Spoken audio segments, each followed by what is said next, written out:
राखी के बंधत है मैया, राखी के बंधत है, ककरा से राखी बंधत है मैया, राखी के बंधत है। DJ Vikas, DJ Vikas, mix by SA music recording studio Madhepura. सबका के बहिने बांध कलाई में राखी अपना भाई के हे मैया, हे मैया हे किया न देला हो हमारा एगो बहिनी आखी के करा से राखी हम बंधई बई हे मैया, हे मैया हे किया न देला हो हमारा एगो बहिनी आखी के करा से राखी हम बंधई बई हे मैया। डीजे विकास, डीजे विकास, मटियारा सीतामढ़ी, मटियारा सीतामढ़ी। हम बंधई बई हे मैया।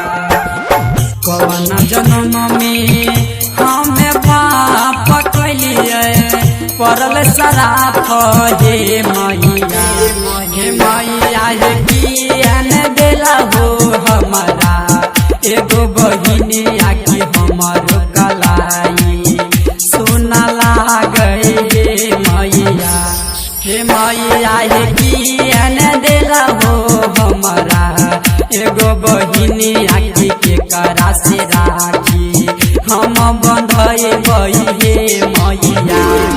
डीजे विकास, डीजे विकास,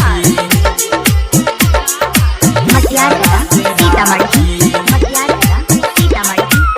हम बंधई बई हे मैया।